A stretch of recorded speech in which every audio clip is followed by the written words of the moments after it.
3 quick stories that illustrate the amazing learning environment inside a microschool. One of my favorite parts of my job is I get to go visit these microschools and witness firsthand just how incredible a learning environment that's engaging and inclusive and safe for all these kids can be. So I wanted to share 3 quick stories. The first one involves a science/engineering project. This was led by a 10-year-old boy who had done the research, taken the lesson, and kind of prepared, including bringing in all the supplies, little LED lights and batteries and cardboard and tinfoil. And these kids were able to make tiny flashlights out of basically a note card.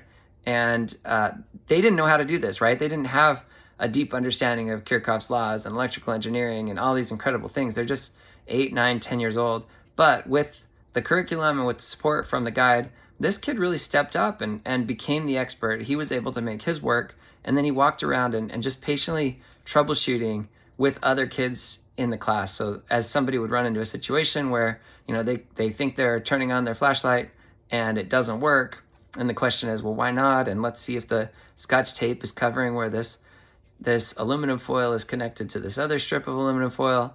Watching them troubleshoot together in a really collaborative way and just engaging in learning the way it was meant to be done, and ended up with a really cool little project, a flashlight made of aluminum foil and a little battery and an LED. So that was fun. I got to be part of that. A second story has more to do with critical thinking and engaging in a thoughtful discussion. This is a skill I think all of us wish adults were better at these days. Watching kids take a question from their guide, and this time the guide asked the question, what's more important, to be nice and kind, or to be honest? And I thought that was an interesting question. You could argue the premise, but to see the kids grapple with those definitions, think about the value that they place on honesty and kindness in their life, to look for situations where maybe there's a perceived tension, and then to just discuss it with each other. I watched them make comments, ask questions, really build on each other's thinking in a way that I think Socrates would have felt happy about, watching these kids engage and just be thoughtful. So participating in that discussion really as a silent observer, along with the guide, both of us, as the adults there, we were not driving this thing. The kids were taking it and running. And it was fascinating to watch the level of thought and just to see kids grapple with, deep thinking and having to articulate their own positions and then change those positions as they get new information. So a second story really around a Socratic dialogue and an interesting discussion. The third story has to do more with the human environment inside of a microschool. This is something I talk about a lot, because here in a small setting with an adult who you know really well and who knows you, it's possible to be a little bit more vulnerable, to feel really safe and to take some risks. And I got to see that on one of my visits.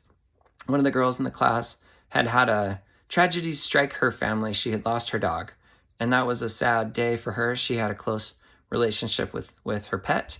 She bravely stood in front of her peers who were just sitting in a circle and standing with, her arms around her learning guide. She, courageously just shared this really personal news that she was sad and that she had been really devastated by the death of her dog. And so to watch, immediately I'm thinking, is somebody going to be, maybe irreverent about it, or is there going to be mean? Instead, I just saw nothing but kindness and support from a group of kids that know her well and had her back in this moment of challenge. I was so proud of her just taking that risk to share something personal, and I was so proud of the group because they were willing to respond in that way. So in these 3 stories, I saw basically all of Prenda's core values. I saw the ideas of an empowered learner show up in person, firsthand, in the trenches, and this was fascinating for me. I saw kids starting with heart and building a foundation of trust, interacting with each other in safe and vulnerable ways. I saw figure it out. I saw kids solving problems and troubleshooting and debugging and helping each other. I saw learning over comfort as they faced moments where these things were difficult and yet persisted through. And I definitely saw Dare Greatly as these kids working together to create amazing learning environments and learning experiences. I was so happy to be part of these microschools on this day. And I hope it helps that, I want to share with you what it's like to be in that room and to see kids who truly take ownership of their learning and are able to do it in a way that is just amazing to watch.